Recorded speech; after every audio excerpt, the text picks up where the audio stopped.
আজিৰে পৰা 7 দিনীয়া বৰ্ণাঢ্য কাৰ্যসূচীৰে 22 সংখ্যক হেক্ৰা আঞ্চলিক সাৰ্বজনীন ৰাস মহোৎসৱ আৰম্ভ। পশ্চিম কামৰূপ আৰু পূব গোৱালপাৰাৰ সংগমস্থলীত অধিৱেশন হেক্ৰাত আজিৰে পৰা 11 নৱেম্বৰলৈ 7 দিনীয়া বৰ্ণাঢ্য কাৰ্যসূচীৰে 22 সংখ্যক হেক্ৰা আঞ্চলিক সাৰ্বজনীন ৰাস মহোৎসৱ আৰম্ভ হৈছে। অঞ্চলটোৰ হেক্ৰা লাউদুৱা, দলাইগাঁও, জুগিপাৰা, মন্দিৰা, চাপলাই, নিচেলামাৰী, ধানপৰী, হাপিলা আৰু মালিবাৰী সত্ৰ গাঁৱৰ সত্যনাথ অঞ্চলটোৰ ৰাইজৰ মাজত শান্তি সম্প্ৰীতি আৰু ঐক্যতা বজাই ৰখাৰ বাবে স্থানীয় মিলনপুৰ ৰাস ময়দানৰ প্ৰাংগণত আধ্যাত্মিক আৰু বৰ্ণাঢ্য সাংস্কৃতিক কাৰ্যসূচীৰে আৰম্ভ হোৱা হেক্ৰাৰ ৰাস মহোৎসৱ উপলক্ষে ইতিমধ্যে চিত্তৰঞ্জন ঠাকুৰীয়া সভাপতি, নৱকুমাৰ বিশ্বাসক কাৰ্যকৰী সভাপতি আৰু শ্ৰীকান্ত কলিতাক সাধাৰণ সম্পাদক হিচাপে লৈ এখনি শক্তিশালী উদযাপনৰ সমিতি গঠন কৰা হৈছে। ৰাস মহোৎসৱৰ কাৰ্যসূচী অনুসৰি আজি ৰাতিপুৱা 9 বজাৰ পৰা ক্ৰমে ৰাস মহোৎসৱৰ মূল প্ৰৱেশদ্বাৰ উন্মোচন কৰে বিশিষ্ট উদ্যোগপতি তথা সমাজকৰ্মী উৎপল কুমাৰ মেধিয়ে। ভঁৰাল স্থাপন কৰে গোপাল বিশ্বাসে, বৃক্ষ ৰোপণ কৰে সমাজকৰ্মী নিৰুদ ভৌমিকে, স্মৃতি তৰ্পণ কৰে সমাজকৰ্মী দিলীপ কুমাৰ ঠাকুৰীয়া, প্ৰাণৰ শিল্পী প্ৰয়াত জুবিন গাৰ্গৰ শ্ৰদ্ধাঞ্জলি অনুষ্ঠানত বন্তি প্ৰজ্বলন কৰে সমাজকৰ্মী তথা প্ৰাক্তন গাঁও প্ৰধান বিশ্বনাথ পাটোৱাৰীয়ে আৰু প্ৰতিমা স্থাপন কৰে জলসিঞ্চন বিভাগৰ প্ৰাক্তন কাৰ্যবাহী অভিযন্তা অনন্ত গোস্বামীয়ে। উল্লেখ্য যে ৰাস মহোৎসৱৰ প্ৰতিটো দিনতেই ভাগৱত পাঠ, ভকত ভোজন, বন্তি প্ৰজ্বলন, আমন্ত্ৰিত নাম দলৰ নাম পৰিৱেশন, নৃত্যানুষ্ঠান আদি কাৰ্যসূচী ৰূপায়ণ কৰা হ'ব।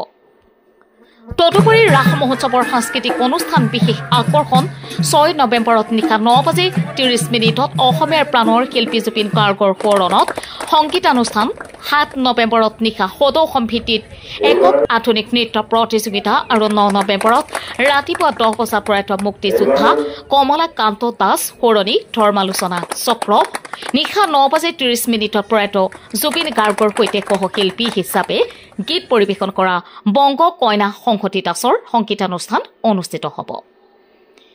হেক্ৰাৰ ৰাস মহোৎসৱৰ প্ৰতিটো কাৰ্যসূচীতে ধৰ্মপ্ৰাণ ৰাইজৰ সহায় সহযোগিতা আৰু উপস্থিতি উদযাপন সমিতিয়ে আন্তৰিকতাৰে কামনা কৰিছে। News desk report, MT news.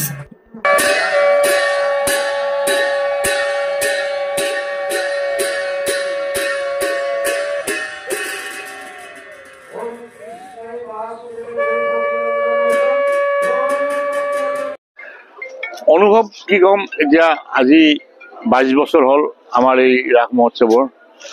যেতিয়া প্ৰথম বাৰ্ষিক জন্মলগ্ন তেতিয়া মই জড়িত আছিলোঁ। অৱশ্যে তেতিয়া যিখিনি আমাৰ উদ্যোক্তা আছিল তাৰে মাজৰ কিছু আছে যদিও কিছু আমাৰ মাজৰ পৰা হেৰাই গ'ল।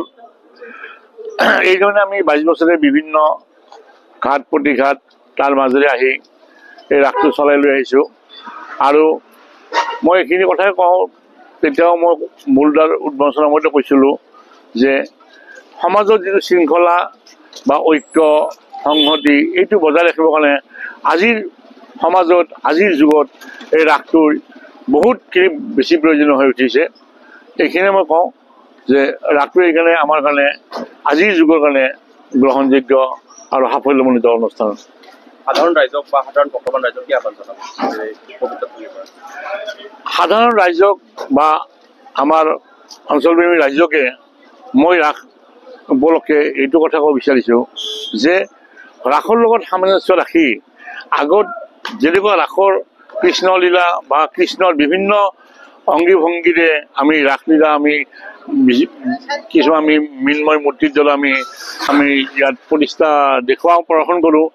এই বস্তুবিলাকৰ যেনেকৈ দেখা যায় প্ৰত্যেকতে যে অসুৰবিলাকক, দানৱবিলাকক বধ কৰিছিল কৃষ্ণই, শান্তক পালন কৰিছিল আৰু দানৱক দমন কৰিছিলে।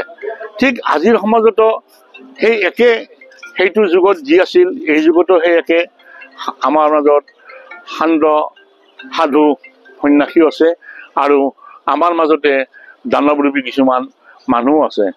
দানৱ বা অসুৰ কোনো বেলেগ মানুহৰ বেলেগ বস্তু নহয়, আমাৰ মানুহেৰে এচাম দানৱ, এচাম অসুৰ আৰু এচাম সাধু সন্যাসিনী হৈ জীয়াই আছোঁ। তেতিয়া আমাৰ কথা হ'ল আমি এই দানৱসকলক চিনাক্তকৰণ কৰি আমাৰ সমাজৰ পৰা আঁতৰ কৰিব লাগে। আমাৰ সমাজক মই এইটোৱে আহ্বান জনাম যে আমাৰ ঐক্যতা আমাৰ মিলনখিনি অটুট ৰাখিবৰ কাৰণে এই দানৱসকলক আমি চিনাক্ত কৰি আমাৰ সমাজৰ পৰা নিৰ্মূল কৰিব লাগে। বৰ্তমান আমাৰ 22তম ৰাস মহোৎসৱ চলি আছে। আজিৰ পৰা আমি শুভাৰম্ভ কৰিলোঁ। শুভাৰম্ভ প্ৰথমতে আমাৰ দ্বাৰ মুকলি কৰিলে বিশিষ্ট উদ্যোগপতি উৎপল কুমাৰ মেধিদেৱে। তাৰপিছত আমাৰ ভলা স্থাপন হৈ গ'ল ইতিমধ্যে। ভলা স্থাপন কৰিলে গোপাল বিশ্বাসদেৱে। এতিয়া তৃতীয় পৰ্যায়ৰ আমাৰ যিটো অনুষ্ঠান কি আমাৰ হ'ব, এইটো হ'ব আমাৰ বৃক্ষৰোপণ। বৃক্ষৰোপণৰ নিৰোধ ভূমিক আমাৰ ইয়াৰ স্থানীয় বয়সস্থ ব্যক্তি এজন কৃষক, তেখেতে বৃক্ষৰোপণ কৰিব। বৃক্ষৰোপণৰ পিছতে আমাৰ শ্বহীদ তৰ্পণ কাৰ্যসূচী আছে। শ্বহীদ তৰ্পণ কাৰ্যসূচী আমাৰ সমাপন কৰিব আমাৰ ইয়াৰে বিশিষ্ট আমাৰ আঞ্চলিক সমাজকৰ্মী দিলীপ কুমাৰ ঠাকুৰীয়াদেৱে। ঠিক তেনেধৰণে ইয়াৰ পিছতে আমি আৰু আমাৰ হিয়াৰ আমঠু জুবিন গাৰ্গলৈ আমি শ্ৰদ্ধাঞ্জলি জনাম। এইটো পৰ্ব আছে। শেষ পৰ্যায়ত আমি আজিৰ আগবেলাৰ আমাৰ কি হিচাপে প্ৰগ্ৰেম হিচাপে এতিয়া আমাৰ প্ৰতিমা স্থাপন হ'ব। প্ৰতিমা স্থাপন কৰিব আমাৰ স্থানীয় আমাৰ অনন্ত গোস্বামীদেৱে।